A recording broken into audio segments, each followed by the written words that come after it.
Vitajte v spoločnosti Epodex. V tomto videu vám ukážeme, ako dosiahnuť metalickú dizajnovú podlahu pomocou epoxidovej podlahovej súpravy Epodex.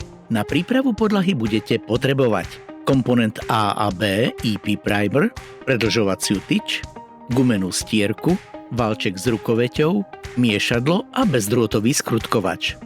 Podklad musí byť pevný, stabilný, suchý a čistý. Uistite sa, že podlaha neobsahuje separačné prostriedky a iné látky, ktoré bránia príľnavosti, ako sú mastnota, vosk, silikón, betónová pasta a čistiace prostriedky. Ak sa na podlahe nachádzajú nejaké zvyšky, odporúčame ich obrúsiť. Okraje prelepte maskovacou páskou, aby bol výsledok čistý. Nerovnosti a sklony vyrovnajte vyrovnávacou hmotou. Najmä ak je nivelizačná hmota nanesená na husto, odporúčame použiť okrajové pásky, ktoré odstránia napätie v podlahe. V prípade dláždených podláh odporúčame odstrániť dlaždice alebo ich pokryť vyrovnávacou hmotou, aby sa vyrovnali medzery medzi dlaždicami. Na tento účel zmiešajte vyrovnávaciu hmotu s vodou a potom ju naneste na podlahu. Vyrovnávaciu hmotu rozotrite po podlahe. Postup opakujte, kým nebude podlaha rovná a nechajte vyrovnávaciu hmotu zaschnúť. Natrite podlahu naším primerom. Nalejte celý komponent B do komponentu A a celú zmes dôkladne premiešajte približne 3 minúty. Odporúčame potom zmes preliať do inej nádoby a opäť premiešať. Nalejte materiál a rozotrite ho pomocou gumenej stierky. Potom ho tenko rozotrite valčekom krížovým spôsobom. Nechajte základný náter zaschnúť. Pokračujte hlavným náterom. Na hlavný náter budete potrebovať našu epoxidovú živicu, vedro na miešanie, mierku, miešačku a akumulátorový skrutkovač, maliarský valček, nitrilové rukavice a v najlepšom prípade gumenú stierku na podlahy.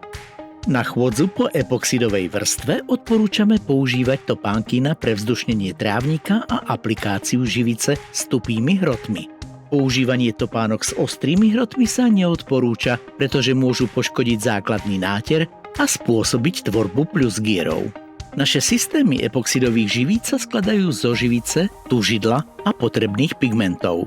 Odvážte živicu a tužidlo v uvedenom pomere a obe zložky zmiešajte. Miešajte nad okrajom a dnom miešacieho vedra, pretože práve tu sa živica alebo tužidlo usadzujú. V ideálnom prípade zmes prelejte do čistej nádoby na miešanie a znova premiešajte. Tým sa zabezpečí úplné premiešanie živice a tužidla.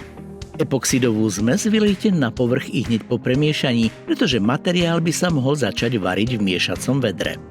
Materiál z okraja neodškrabujte, pretože neprimiešaný materiál nevytvrdne. Materiál rozotrite hladidlom. V prípade viac farebných náterov odporúčame rozdeliť farebné pigmenty podľa množstva živice a vopred zmiešať s transparentnou živicou.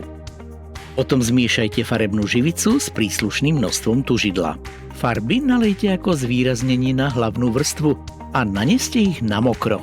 Nalejte ju v kruhoch, dráhach alebo vykreslite guľôčky. Zvýrazňovače zapracujte do hlavnej vrstvy.